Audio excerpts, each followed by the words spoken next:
Bonjour à tous, dans cet épisode de Code Rouge, on va se pencher sur le président de la République. Alors tout le monde voit ce que c'est et tout le monde se doute un petit peu de ce qu'il fait, mais ça reste quand même un petit peu flou et on en oublie un petit peu le rôle que lui donne vraiment la Constitution. Alors comme les élections approchent, c'est probablement le bon moment de se pencher un petit peu plus en détail sur le personnage. Code Rouge. Je vais donc commencer une série sur les institutions françaises, surtout que dans plusieurs mois il y aura aussi les élections législatives pour élire les députés, et dans la foulée on aura aussi un nouveau gouvernement.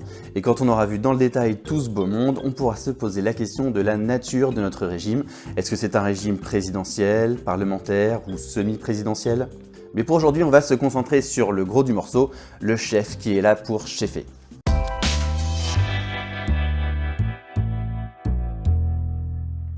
Alors vous voulez peut-être devenir président de la République, il y a quelques conditions à respecter. Tout d'abord, il faut bien sûr avoir la nationalité française, il faut aussi être âgé de plus de 18 ans.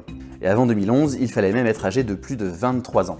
Il faut être aussi détenteur de ses droits civiques, c'est-à-dire qu'il ne faut pas être sous le coup d'une inéligibilité prononcée par la justice. Il ne faut pas non plus être placé sous tutelle ou sous curatelle. Et enfin, il faut être inscrit sur les listes électorales et être en règle de ses obligations de service national. Alors, pour les vieilles personnes comme moi, ça veut dire qu'il faut avoir exécuté sa JAPD. Aujourd'hui, on parle de JDC, la journée de défense et de citoyenneté. Ensuite, vous devez réunir les fameuses 500 signatures d'élus qui proviennent au moins de 30 départements, sans toutefois que plus de 10% des signatures soient issues du même département. Ces parrainages sont uniques, un élu ne peut parrainer qu'un seul candidat, ils sont irrévocables, on ne peut pas changer de candidat, et ils sont publics. Le Conseil constitutionnel a publié la liste des parrainages tous les mardis et les jeudis. Jusqu'au 4 mars, date butoir du recueil des parrainages. Enfin, dernière formalité avant de pouvoir avoir votre nom sur un bulletin de vote, vous devez communiquer au Conseil constitutionnel une déclaration de patrimoine. Cette déclaration sera transmise à la Haute Autorité pour la transparence de la vie politique.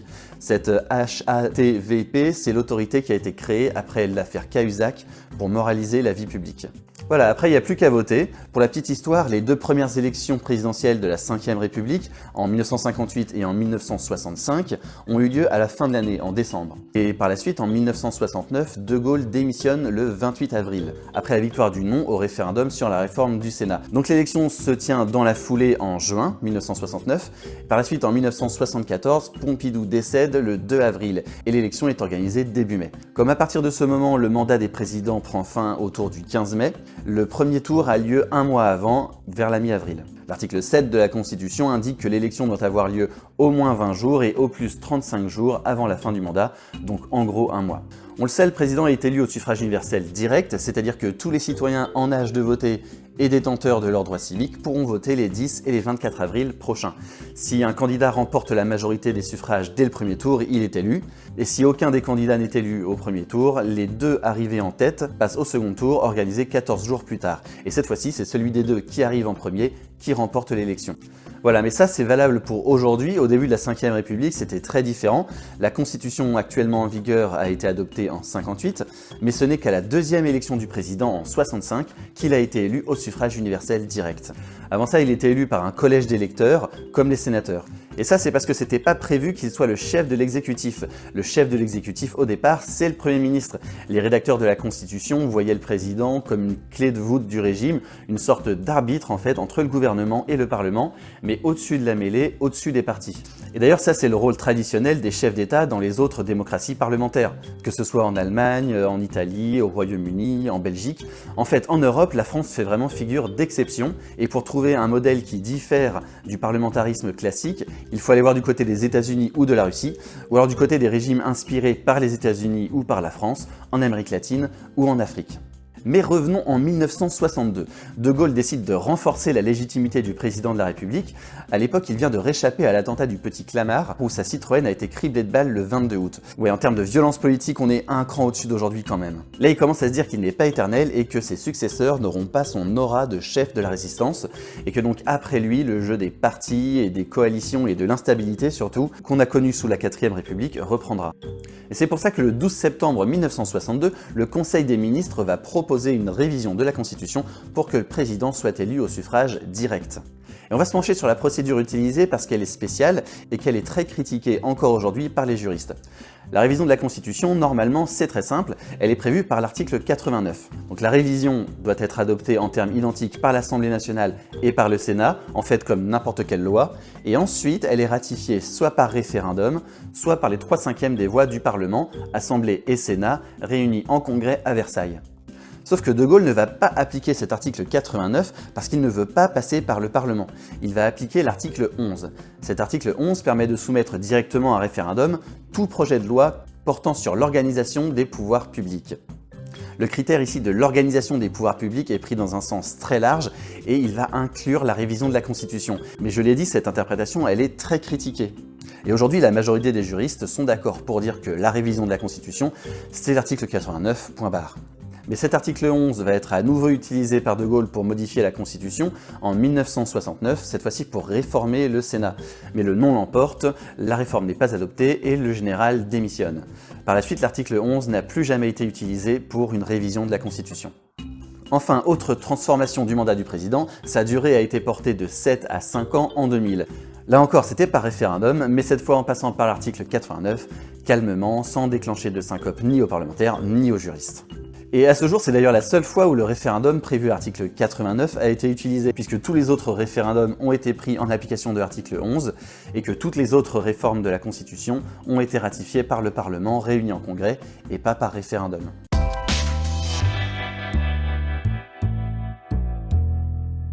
Alors le mandat du président, il est fortement protégé, tout d'abord par l'article 67 de la Constitution. Il est déclaré irresponsable pénalement, c'est-à-dire qu'il n'a pas à répondre des actes qu'il commet en tant que président et tant qu'il est président. Autre point, il dispose d'une inviolabilité qui l'empêche d'être présenté devant une juridiction pendant la durée de son mandat.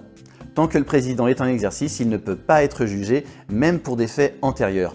Par contre, il pourra à nouveau être poursuivi une fois qu'il aura terminé son mandat, 1 mois après la fin de son mandat. Ça a été le cas pour Jacques Chirac, reconnu coupable en 2011 de détournement de fonds dans l'affaire des emplois fictifs de la mairie de Paris.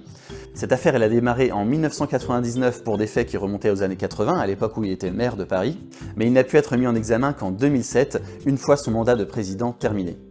Nicolas Sarkozy a aussi été condamné à 2 reprises en 2021 dans l'affaire des écoutes et dans l'affaire du financement de sa campagne de 2012. Cette protection du mandat du président, elle connaît 2 exceptions. Tout d'abord, il y a la compétence de la Cour pénale internationale en cas de crimes de guerre et de crimes contre l'humanité. Cette compétence, elle est reconnue à l'article 53-2 de la Constitution, donc elle est bien intégrée dans l'ordre juridique français. Alors la CPI, elle ne peut pas destituer le président, mais par contre, elle peut le juger au pénal, et ce, même pendant son mandat. D'autre part, il y a la compétence de la Haute Cour en cas de manquement à ses devoirs manifestement incompatibles avec l'exercice de son mandat, c'est l'article 68. La Haute Cour, c'est une formation du Parlement, c'est donc la réunion de l'Assemblée nationale et du Sénat, et elle peut se prononcer aux 3/5 de ses voix pour la destitution du président. Au contraire de la CPI, ce n'est pas un tribunal pénal, c'est une cour politique qui ne peut que destituer le président. Et si le président est empêché ou s'il est destitué, c'est le président du Sénat qui assure l'intérim, le temps que de nouvelles élections soient organisées. Mais il a des pouvoirs qui sont limités. Il ne peut pas utiliser l'article 11, c'est le projet de loi référendaire, on l'a déjà vu. Il ne peut pas non plus utiliser l'article 12, ça c'est le pouvoir de dissoudre l'Assemblée nationale. Il ne peut pas non plus invoquer les articles 49 et 50, c'est l'engagement de la responsabilité du gouvernement devant l'Assemblée, dont le fameux article 49.3. Et il ne peut pas non plus utiliser l'article 89, c'est la révision de la Constitution, on l'a déjà vu également. En gros, pendant l'intérim, on gèle tout, on ne renverse pas le gouvernement, on ne dissout pas l'Assemblée, on ne propose pas de référendum et on ne modifie pas la Constitution.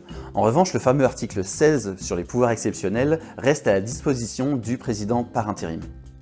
Et on va voir maintenant plus dans le détail les pouvoirs du président.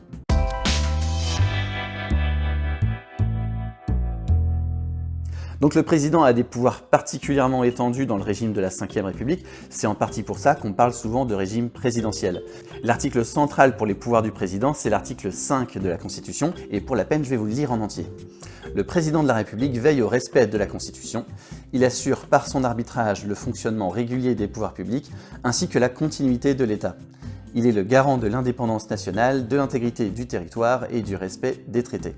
Et tous ces pouvoirs prévus par d'autres articles de la Constitution découlent directement du rôle que lui donne cet article 5. Donc en termes d'attribution, le président il a tout d'abord un domaine réservé, c'est la défense et la diplomatie.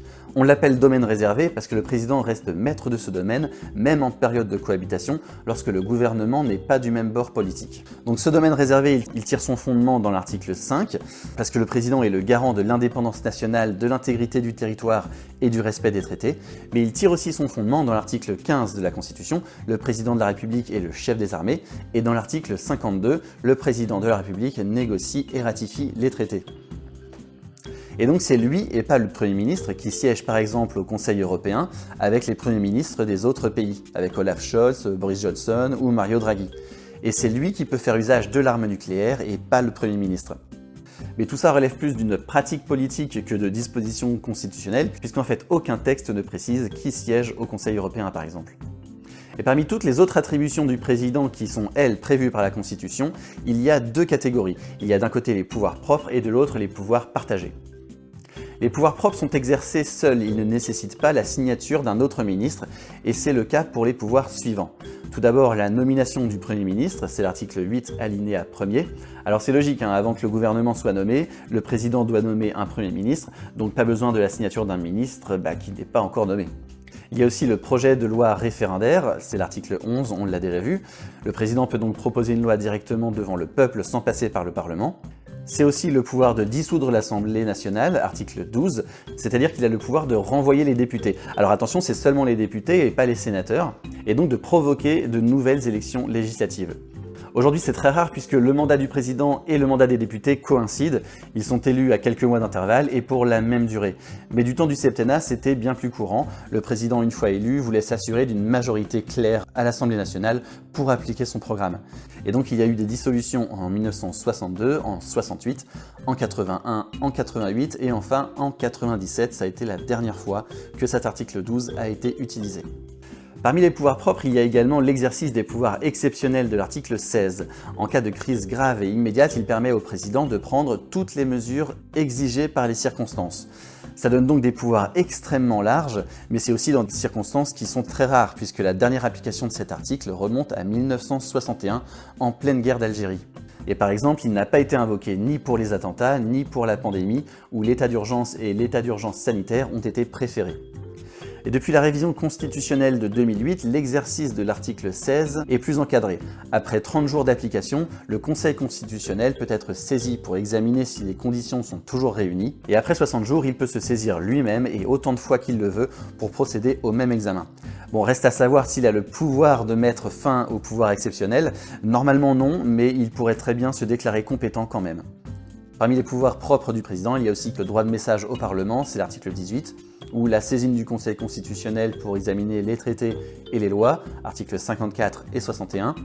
Il y a aussi la nomination de 3 membres du Conseil constitutionnel, dont son président, ça c'est l'article 56. Et donc à côté de ses pouvoirs propres, il a également des pouvoirs partagés. Pour tout cela, il a besoin de la signature soit du Premier ministre, soit du ministre concerné. Et ça fait une belle différence en période de cohabitation quand le président et le gouvernement ne sont pas du même bord politique. Pour tous ces actes, le président et le gouvernement sont alors obligés de s'entendre et de trouver un compromis. Les pouvoirs partagés, ce sont donc la promulgation des lois, article 10, l'exercice du droit de grâce, article 17. Donc le droit de grâce, il nécessite à la fois la signature du Premier ministre et celle du ministre de la Justice ou alors du ministre à l'origine de la demande de la grâce présidentielle. Il y a aussi l'ouverture et la clôture des sessions extraordinaires du Parlement, c'est l'article 30. Alors la session parlementaire ordinaire, elle est en gros sur l'année scolaire puisqu'elle court d'octobre à juin. Mais en dehors de cette période, le Parlement peut donc être amené à siéger et à se réunir en session extraordinaire. Il y a aussi la révision constitutionnelle, article 89, on en a déjà parlé. Si elle est à l'initiative du président, c'est sur proposition du Premier ministre. Par contre, elle peut aussi être à l'initiative d'un parlementaire. Et les pouvoirs partagés, ce sont aussi tous les actes pris en Conseil des ministres, puisque le président préside le Conseil des ministres en vertu de l'article 9 de la Constitution. Ces actes pris en Conseil des ministres, ce sont d'abord les pouvoirs de nomination aux postes civils et militaires, article 13, et l'accréditation des ambassadeurs, article 14, mais ça concerne aussi tous les décrets pris en Conseil des ministres et les ordonnances de l'article 38. Les décrets et les ordonnances pris en Conseil des ministres, ce sont les normes les plus importantes que l'administration peut prendre. On verra ça plus en détail dans la prochaine vidéo qui traitera du gouvernement.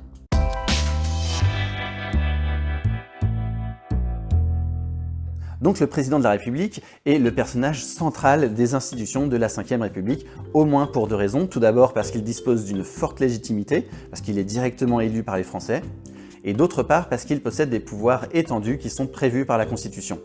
Il nomme les plus hauts postes de l'administration, à commencer par les ministres et 3 des 9 membres du Conseil constitutionnel, et il prend aussi des décrets et des ordonnances avec son Premier ministre, et enfin il représente la France à l'extérieur. Mais il détient même davantage de pouvoir que ce qui est prévu par la Constitution, puisque c'est bien lui qui, dans les faits, dirige le gouvernement. Il change d'ailleurs régulièrement de Premier ministre en réclamant sa démission, alors que dans les textes, le Premier ministre n'est responsable que devant l'Assemblée nationale. D'ailleurs, un seul Premier ministre a démissionné de lui-même depuis 1958, c'était Jacques Chirac en 1976, pour montrer son désaccord avec la politique de Valéry Giscard d'Estaing. Et donc c'est pour ça qu'on parle d'un exécutif bicéphale, d'un exécutif à deux têtes, alors que la Constitution prévoyait que le gouvernement n'est dirigé que par le Premier ministre. Mais on verra ça plus en détail dans la prochaine vidéo sur le gouvernement. Merci d'avoir regardé cette vidéo, maintenant vous savez à peu près à quoi sert le président de la République, et je vous dis à bientôt pour la suite de cette série sur les institutions.